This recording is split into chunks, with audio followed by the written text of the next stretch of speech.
নমস্কার বন্ধুরা, আমি সৌরভ রায় দৈবানী ইউটিউব চ্যানেলে আপনাদের প্রত্যেককে স্বাগত জানাচ্ছি।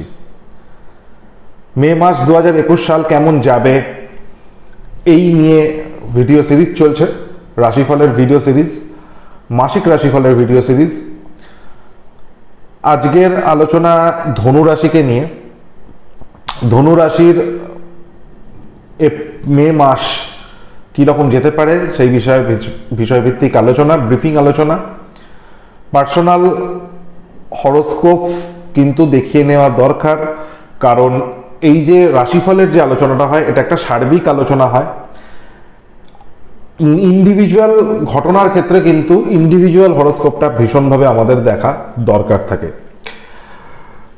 সাধারণ একটা ট্রানজিটের উপরে ভিত্তি করে আমরা আলোচনা করি, এক একজন এক একটা পদ্ধতি অবলম্বন করে আলোচনা করে। আমি সাধারণত প্ল্যানেটারি ট্রানজিট এবং লগ্ন নির্বিশেষ সঙ্গে রাশির নির্বিশেষে একটা কম্বাইন করে আমি আলোচনা করার চেষ্টা করি। আবারও বলছি, ইন্ডিভিজুয়ালি কিন্তু হরোস্কোপ দেখে নিয়ে তবে একজনের মানুষের সঠিক প্রেডিকশন দেওয়া কিন্তু সম্ভব। এটা একটা ওভারঅল আলোচনা। তো আমার যে ভিডিওর যে টাইপটা হয়, জেনারেলি আমি একটু ওভারঅল ট্রানজিট নিয়ে এবং আকাশের গ্রহ নক্ষত্রের যে চিত্র থাকে সেইটা নিয়ে একটু আলোচনা থাকে। তারপরে ইন্ডিভিজুয়াল ইভেন্টগুলো নিয়ে, অর্থাৎ বিবাহ কেমন যেতে পারে সার্বিক ক্ষেত্রে, কর্মের জায়গাটা কেমন যেতে পারে, প্রপার্টির জায়গাটা কেমন যেতে পারে, এডুকেশনের জায়গাটা, শরীর স্বাস্থ্যের জায়গাটা, সন্তানের জায়গাটা ইত্যাদি, রিলেশনশিপের জায়গা, তো ইত্যাদি বিষয়গুলোকে নিয়ে একটু আলোচনা থাকে। তারপরে একটা রেমিডির বা বলতে পারেন উপায় বা বলতে পারেন প্রতিকার বা বলতে পারেন পরামর্শের একটা ছোট টিপস বা আপনাদের দেওয়ার চেষ্টা করি, যেটা আপনারা বাড়িতেই করতে পারেন এমন কিছু জিনিস, এবং খুব কম খরচায় বা কোনো কোনো ক্ষেত্রে হয়তো টাকার প্রয়োজন হবে না এমন কিছু জিনিস দেওয়ার চেষ্টা করি। এবং চেষ্টা করি যে যতটা পারা যায় অল্প সময়ের পরিসরের মধ্যে বেস্ট জিনিসটা আপনাদের দেওয়া যায়। তো চ্যানেলটা ভালো লাগলে অবশ্যই আপনাদের সাবস্ক্রাইব করতে অনুরোধ করব, এবং তার সাথে সাথে নোটিফিকেশন বেল আইকনটি প্রেস করে অল বাটনটা প্রেস করে দেবেন, যাতে ভিডিও যখনই আমি আপলোড করব সেই ভিডিওটা আপনাদের কাছে পৌঁছে যায়। এই চ্যানেলে আপাতত মাসিক রাশিফলের ভিডিও সিরিজ যেমন চলছে, তার সাথে সাথে সংখ্যাতত্ত্বের কিছু সিরিজ নিয়ে আলোচনা হচ্ছে। এরপরে আমি নক্ষত্রের ব্যাখ্যা নিয়ে আলোচনা করার সিরিজ আসতে চলেছে, সিরিজ আসবে। তারপরে বিভিন্ন যোগ, যে গ্রহের যে বিভিন্ন যোগ হয় সেই যোগের কি ফল ইত্যাদি নিয়ে অনুষ্ঠান করার আমার ইচ্ছা রয়েছে। এছাড়াও আরও বিভিন্ন যে জ্যোতিষের মণিমুক্ত ছড়িয়ে ছিটিয়ে রয়েছে সেই সব ব্যাপার নিয়ে আলোচনা করব। সহজ রেমেডির কিছু সিরিজ আসতে চলেছে, ইত্যাদি বহুল জিনিসপত্র নিয়ে আস্তে আস্তে এই চ্যানেলে আমি আসতে শুরু করব, এবং ভবিষ্যতে হয়তো বেশ কিছু বড় আরও টপিক নিয়ে, বাস্তু নিয়ে, নিউমারোলজি নিয়ে, সংখ্যাতত্ত্ব নিয়ে, কিছু স্পিরিচুয়াল প্র্যাকটিস নিয়ে ইত্যাদি বিশদে সিরিজ আমি নিয়ে আসার চেষ্টা করব। সাথে থাকবেন, আশা করি আপনারা সাথ আমার দেবেন, যাতে আরও ভালো করে কাজ আমি করতে পারি আপনাদের জন্য। কিঞ্চিত মাত্র যদি আপনাদের উপকার আমি আসতে পারি, তাহলে অবশ্যই আমার এই শিক্ষা, মানে কি বলবো, আমি ধন্য মনে করবো নিজেকে। জ্যোতিষ শাস্ত্র তো মানুষকে সেবা করার উদ্দেশ্যেই। আর একটা কথা আমি আলোচনা করতে চাই, অনেকেই মানে জ্যোতিষীয় পরামর্শ নেওয়ার জন্য ফোন করেন। দুটো অপশান আছে। আমি উইকলি একটা দিন, শনিবার দিন বিকেল 5টা থেকে 7টার মধ্যে এই টাইমটা চেষ্টা করি একটা ফ্রি সেশন আপনাদের সাথে দেওয়ার। সেখানে কোনো কিছু থাকে না, সেখানে আগের থাকতে নাম লেখানোর একটা ব্যাপার থাকে। আপনারা ফোন করে আপনাদের ডিটেলসটা লিখিয়ে দেবেন। ওই একটা দিনই উইকলি, শনিবার দিন, স্যাটারডে বিকেল 5টা থেকে 7টা, এই টাইমটা কিন্তু ফ্রি একটা কনসালটেশনের ব্যবস্থা আমি রাখি। শুধু ওই একটা দিন। এটা বলতে পারেন আপনাদের সহযোগিতার জন্য। অনেকেই থাকেন যারা হয়তো সেই রকম আর্থিক সহায়তার মধ্যে যেতে পারেন না বা সচ্ছলতার মধ্যে নেই। যারা সত্যিকারের প্রকৃত অর্থনৈতিকভাবে দুস্থ রয়েছেন বা সত্যিই পারছেন না তাদের সেই আমার ভিজিটটা জোগাড় করার জন্য বা কোনো অ্যাস্ট্রোলজিক্যাল পরামর্শ নেওয়ার জন্য, তাদের সেই ভিজিটের সমস্যার, তাদের সেই আর্থিক এটা নেই, তারাই একমাত্র কিন্তু নামটা লেখাবেন। যদি আমি চার্টে মানে আপনি নাম লেখালেন, হয়তো আপনাদের সেই, আমি যদি হরোস্কোপে পাই যে আপনাদের সেই আর্থিক সচ্ছলতা আছে, তাহলে কিন্তু আমি আপনাদের সাথে কথা বলবো না, এটা কিন্তু মাথায় রাখবেন। তো চেষ্টা করবেন সৎ থাকার, আমিও সৎভাবে চেষ্টা করি যতটা পারাই আপনাদের দেওয়ার। আমি আপনাদের থেকে এক্সপেক্ট করবো আপনারা সৎভাবে সেই যে সত্যি প্রকৃত প্রবলেমে রয়েছেন, অর্থনৈতিক সমস্যার মধ্যে রয়েছে, তাদের হয়তো সেই ফিজটা জোগাড় করতে পারছেন না, আপনি নিজের স্বার্থে কিন্তু তার জায়গাটাকে অফ করবেন না। ওই দিন আমি খুব কয়েকটা সংখ্যক মানুষকেই দেখতে পারি ওই 2 ঘন্টায়, তো সেইখানে কিন্তু যারা প্রকৃত নিডি মানুষ তাদেরকেই আমি ওই সহযোগিতা দিই, এবং এটা আমি পার্সোনালি দিই, আমার কোনো টিম নেই, আমি পার্সোনালি করি এটা। তো আশা করি আমি আপনাদের সহযোগিতা আমি পাবো। আর যারা কনসালটেশন নিতে চান বা আমার সাথে যোগাযোগ করতে চান, শিখতে চান, আমার ক্লাসও একটা চলবে, আরও নতুন সেশন আসতে চলেছে বিভিন্ন বিষয়ের উপরে, তারা যে নিচে নাম্বার রয়েছে ডেসক্রিপশনে, সেই নাম্বারে যোগাযোগ করবেন, এবং কি যে প্রসিডিওর আছে, কিছু শর্তাবলী থাকে, সেইটার কথা বলে নিয়ে তবে আপনি আমার সাথে যোগাযোগ করতে পারবেন। তো চলুন দেরি না করে একটু দেখে নিই মে মাস ধনু রাশির বা মানুষের কেমন যেতে পারে, কি কোন কোন দিকগুলো থেকে নেগেটিভিটি আসতে পারে, কোন কোন দিকগুলো পজিটিভ রেজাল্ট দিতে পারে, সেই বিষয়ে আলোচনা স্টার্ট করছি। খুব মেজর ট্রানজিট কিছু তেমন পাবো না, 3খানা ট্রানজিট আমি মে মাসে পাবো, রবি ট্রানজিট পাবো, বুধের ট্রানজিট পাবো, শুক্রের ট্রানজিট পাবো। খুব মেজর ট্রানজিট এটা নয়, তবে যেহেতু ধনু রাশি ফায়ারি সাইন, রবির ট্রানজিটটা খুব এফেক্টিভ হয়। বৃষ রাশিতে রবির ট্রানজিট থাকবে, যেটা ধনু রাশি সাপেক্ষে ষষ্ঠ ভাব।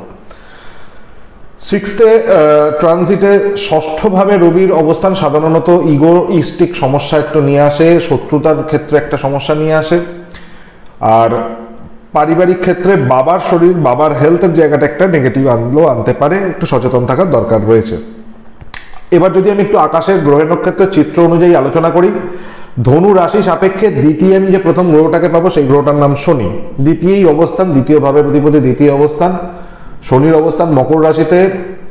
সাধারণত শনি মকর রাশিতে ধনু রাশি বা ধনু লগ্ন সাপেক্ষে খুব নেগেটিভ বা পজিটিভ ভাইব্রেশন দুটোর মধ্যে কোনোটাই নিয়ে আসে না। তার কারণ সেকেন্ড হাউস সাধারণত, হ্যাঁ যেটা হয় এফেক্ট কিছু একটা পাওয়া যায়, যেমন সে একটু কথাবার্তা কম বলার চেষ্টা করে, নিজেকে নিজের মধ্যে গুটিয়ে রাখবে এখন এই টাইমটা, যেহেতু স্যাটার্ন একটু বৈরাগ্যের কারক আমরা বলে থাকি, একাকী থাকতে পছন্দ করবে এই সময়, কারোর সাথে কথা বলতে তেমন ভালো লাগবে না, মানুষের সাথে মিশতে ভালো লাগবে না, সোশ্যালি একটু ডিস্টেন্স তৈরি করবে।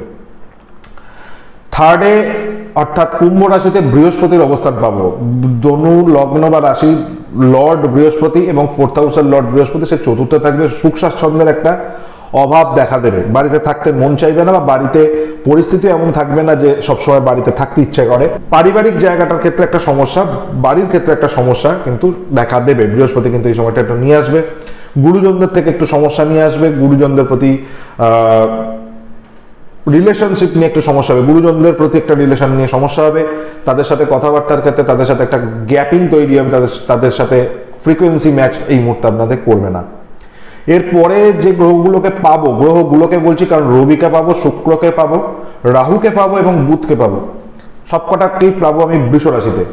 ধনু সাপেক্ষে ষষ্ঠভাবে এতগুলো গ্রহের কারক সাধারণত শত্রুতার জায়গা একটা তৈরি করে, হেলথের ক্ষেত্রে একটা নেগেটিভ ইম্প্যাক্ট কিন্তু নিয়ে আসতে পারে, ছোটখাটো রোগ ব্যাধি ষষ্ঠ ভাব থেকে উৎপন্ন হয়, সচেতন থাকা কিন্তু এই সময়টা দরকার থাকবে।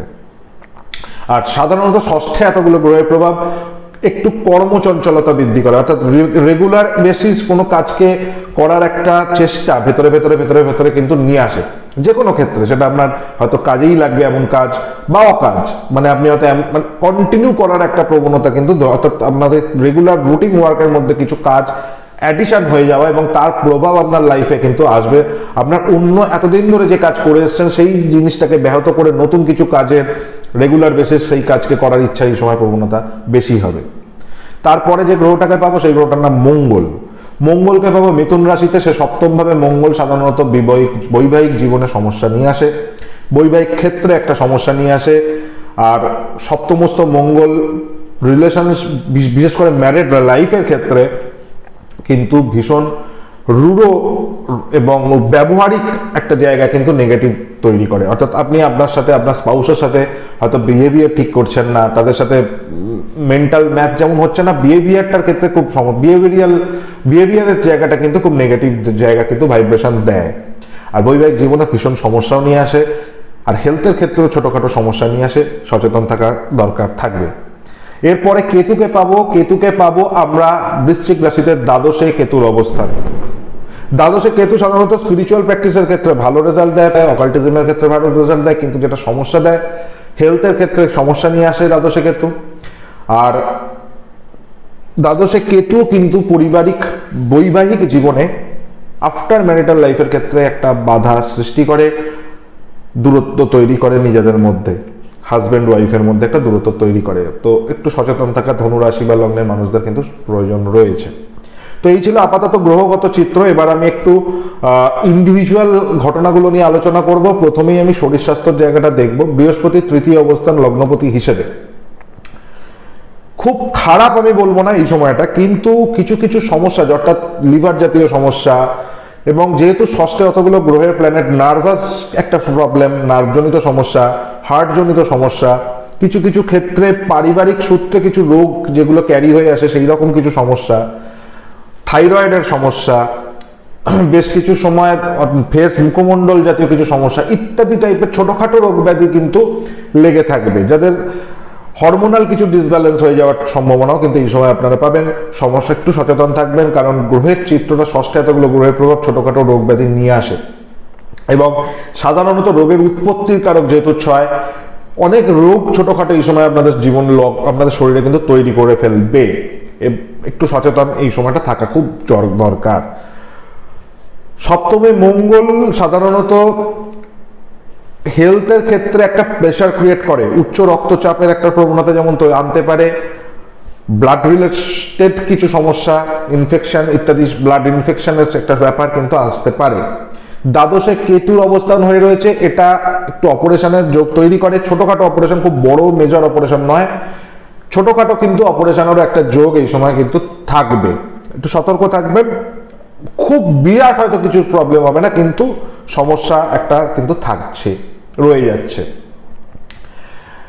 এরপরে একটু শিক্ষার জায়গাটা নিয়ে আলোচনা করব। নবমপতি রবি সে ষষ্ঠে গিয়ে অবস্থান করবে, শুক্রের সাথে বুধের সাথে অবস্থান করবে, আর বৃহস্পতি তৃতীয় অবস্থান হয়ে রয়েছে, বুধও ষষ্ঠে অবস্থান হয়ে রয়েছে। শিক্ষার ক্ষেত্র নিয়ে খুব ভয়ের কিছু নেই, খুব চিন্তারও কিছু নেই। কম্পিটিটিভ এক্সামের ক্ষেত্রে খুবই ভালো টাইম এটা। যারা কম্পিটিটিভ এক্সামের মধ্যে রয়েছেন বা যারা প্রফেশনাল স্টাডিগুলো করছেন, অর্থাৎ ম্যানেজমেন্ট স্টাডি, অর্থাৎ আপনার প্রফেশনাল কোর্স কিছু যারা করছেন, তাদের জন্য ভীষণ ভালো টাইম। জেনারেল এডুকেশন যারা আপ টু দ্য গ্র্যাজুয়েশন পর্যন্ত একটু সমস্যা, অর্থাৎ আপনার যতটা ক্যাপাসিটি বা আপনার যতটা ক্ষমতা সেই অনুযায়ী হয়তো রেজাল্ট আপনারা পাবেন না, কিন্তু হায়ার স্টাডিজ যারা করছেন তাদের জন্য ভালো সময়। যারা যেমন বললাম প্রথমে প্রফেশনাল স্টাডির ক্ষেত্রেও ভালো সময়, এবং যারা রিসার্চ ওরিয়েন্টেড কাজকর্ম করছেন, পিএইচডি করছেন, তাদের জন্য কিন্তু এই টাইমটা খারাপ রেজাল্ট দেবে না। দ্বাদশে কেতু ভালো রেজাল্ট দেয়, স্পিরিচুয়াল প্র্যাকটিসেও যেমন ভালো রেজাল্ট দেয়, আবার রিসার্চ ওরিয়েন্টেড স্টাডির ক্ষেত্রেও কিন্তু ভালো টাইম দেয়, ভালো সময় দেয়, এবং ভালো পজিশনও কিন্তু নিয়ে আসে, ভালো ইম্প্যাক্টই দেয়। এডুকেশন নিয়ে খুব চিন্তার এই সময়টা কিছু হবে না ধনুরাশি বা লগ্নের ক্ষেত্রে, এবং আপনারা নতুন নলেজও কিন্তু এই সময় পাবেন, গেন করবেন, খুব দুশ্চিন্তা করার কোনো কারণ নেই।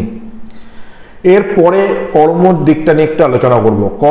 কর্মের ক্ষেত্রে প্রথমে যদি আমি একটু চাকরির ক্ষেত্রে দেখি, ষষ্ঠে অতগুলো গ্রহের অবস্থান, সাধারণত চাকরির ক্ষেত্রে খুব ভয়ের কিছু এই সময় নেই। চাকরি বরঞ্চ নতুন চাকরির অফার আসতে পারে, নতুন চাকরির যোগাযোগ আসতে পারে। আপনারা কম্পিটিটিভ এক্সামে যেমন দিচ্ছেন সেই এক্সাম ক্র্যাক হয়ে যাওয়ার একটা সম্ভাবনা আছে, ভাগ্যপতির সাথে যোগাযোগ হয়ে থাকবে। দশমপতি হিসেবেও বুধ সে ষষ্ঠে বসে থাকবে, অর্থাৎ 6-10-এর একটা কানেকশন হবে, অর্থত্রিকোণের কানেকশন হবে। তো স্বাভাবিকভাবেই নতুন কর্মের যোগাযোগ, নতুন চাকরির যোগাযোগ তৈরি হবে, নতুন চাকরির জন্য আপনাদের পরিশ্রম সফল হবে। চাকরি ক্ষেত্র নিয়ে খুব সমস্যার এই সময় কিছু নেই। যারা ব্যবসা করছেন, সপ্তমে মঙ্গলের অবস্থান, ব্যবসার ক্ষেত্রে পঞ্চমপতি হিসেবে যেহেতু মঙ্গলের অবস্থান, ব্যবসার ক্ষেত্রেও খুব ভয়ের কিছু এই সময়টা নেই, স্টেবল পজিশনই থাকবে। খুব বিরাট জাম্প হয়তো এই সময় হবে না, আবার খুব নেগেটিভও কিন্তু এই সময় হবে না, বরঞ্চ কিছু ক্ষেত্রে আপনারা ক্লায়েন্টের থেকে, অর্থাৎ আপনার কাস্টমারের থেকে পুরনো প্রদেয় অর্থ, অর্থাৎ যে অর্থগুলো এতদিন পেন্ডিং ছিল, লোন মানে আপনার হয়তো ধার হয়ে বিজনেসটা চলছিল, সেই টাকাগুলো আপনারা এই সময় পাবেন এবং বেশ কিছু লোনেরও আপনাদের এই টাইমে কিন্তু সহযোগিতা পাবেন। সেটা ব্যাংক হতে পারে, সেটা আপনার প্রাইভেট লোন হতে পারে, বা যেভাবেই আপনারা ব্যবসা করুন, যেভাবেই আপনারা লোন পান, লোনের একটা সহযোগিতা এই সময় কিন্তু আপনারা পাবেন। ষষ্ঠে এতগুলো গ্রহের প্রভাব। এবার যদি আমি একটু কনসালটেশন অর্থাৎ সেলফ এমপ্লয়মেন্ট যারা করছেন তাদের দিকটা একটু যদি দেখি, পঞ্চমপতি হিসেবে মঙ্গল সপ্তমে অবস্থান, তাদের জন্য ভালো। ধনু রাশি বা ধনু লগ্নের ক্ষেত্রে কর্মজগৎটা মোটামুটিভাবে ভালো, কর্মজগৎ নিয়ে খুব চিন্তার কিছু নেই।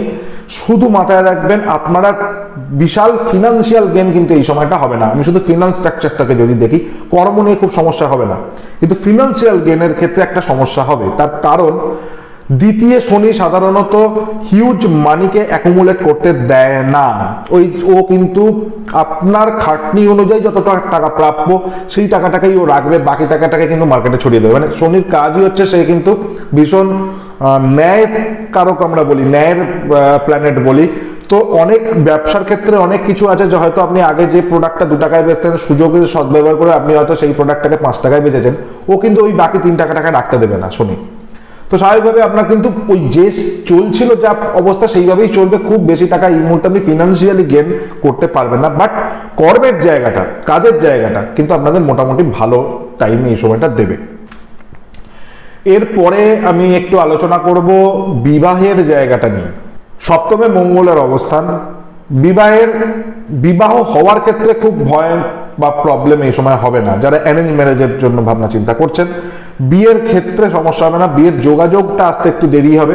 কিন্তু যাদের অলরেডি যোগাযোগ হয়ে রয়েছে তাদের জন্য বিয়ে নিয়ে খুব একটা সমস্যা হবে না। কিন্তু সপ্তমস্ত মঙ্গল ম্যারিটাল লাইফের ক্ষেত্রে কিন্তু ভীষণ প্রবলেম করে।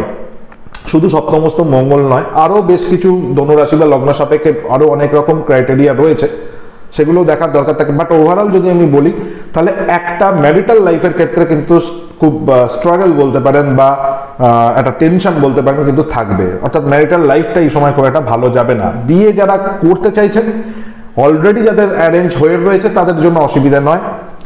যারা রিলেশনশিপের মধ্যে রয়েছেন, সেই রিলেশনশিপটাকে ম্যারেজে পরিণত করার ক্ষেত্রে কিন্তু একটু হলেও সমস্যা দেবে। যদিও পঞ্চমপতি হিসেবে মঙ্গল সে সপ্তমে যাবে, তবুও ষষ্ঠে যেহেতু অতগুলো গ্রহের প্রভাব, বাধা নিষেধের মধ্যে দিয়ে কিন্তু সেই ম্যারেজের জায়গাটা ম্যাচিওর হবে। সাধারণত ষষ্ঠ ভাব বেশি অ্যাক্টিভ থাকলে সে বিয়ের জায়গাটাকে একটু প্রবলেম করতে শুরু করে।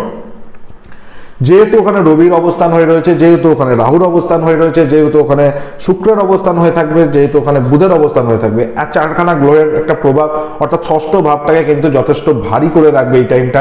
ম্যারেজ হওয়ার ক্ষেত্রে কিন্তু একটা বাধা এই সময়টা বারবার দিতে থাকবে, এবং আফটার ম্যারিটাল লাইফটাও কিন্তু খুব ভালো টাইম এই সময়টা মে মাসটা দেখাচ্ছে না। এবার একটু সন্তানের জায়গাটা নিয়ে আলোচনা করব। পঞ্চমপতি মঙ্গল সে সপ্তমে যাচ্ছে, দ্বাদশে কেতুর অবস্থান হয়ে থাকবে, বৃহস্পতির তৃতীয় অবস্থান হয়ে থাকবে। সন্তান ক্ষেত্র নিয়ে ভয়ের কিছু নেই। প্রসূতি যারা মহিলা রয়েছেন তারা ভালো থাকবেন এই সময়। বৃহস্পতির অবস্থান খুব খারাপ না, তৃতীয় বৃহস্পতি খুব খারাপ নিয়ে আসে না। কিন্তু যেটা প্রবলেম হয়, আমি বলবো আরেকটু বেটার টাইম। ষষ্ঠে যেহেতু অতগুলো গ্রহের প্রভাব রয়েছে, সাধারণত হেলথের মধ্যে ছোটখাটো অন্যান্য রোগ ব্যাধি দিয়ে দেয়। বিভিন্ন যারা সন্তান নিতে চাইছেন তাদের ক্ষেত্রে ট্রিটমেন্টের মাধ্যমে সন্তান আসার এই সময়টা কিন্তু যোগাযোগ আসতে পারে। যারা সন্তান নিতে চাইছেন তারা ট্রিটমেন্ট চালু করুন, ডাক্তারের পরামর্শ নিতে থাকুন। সন্তানের জায়গাটা মোটামুটিভাবে ভালো, সন্তান নিয়ে খুব চিন্তার কিন্তু কিছু নেই। এবার প্রপার্টি নিয়ে একটু আলোচনা করব। তৃতীয় বৃহস্পতির অবস্থান, মঙ্গলের সপ্তমে অবস্থান। প্রপার্টি নিয়েও খুব চিন্তার কিছু নেই ধনুরাশি বা লগ্নের জন্য। প্রপার্টিও ভালো অবস্থানে হয়ে থাকবে। প্রপার্টি পাওয়ার ক্ষেত্রে একটা সুবিধাজনক যেমন জায়গা দেবে, আবার প্রপার্টি পারচেজের ক্ষেত্রে যেমন সুবিধাজনক একটা জায়গা দেবে। কিন্তু মাথায় রাখতে হবে, চতুর্থ ভাবের লর্ড সে থার্ডে বসছে, সেই চতুর্থ ভাবটাকে সে কিন্তু একটা নাশ করতে চাইছে। প্রপার্টি ক্ষেত্রে লিটিগেশনের সমস্যা, মামলা মোকদ্দমার সমস্যা, কোর্ট কেস, কোর্ট কাছারির সমস্যা ইত্যাদি সমস্যার মধ্যে কিন্তু আপনাদের জর্জরিত হতে পারে।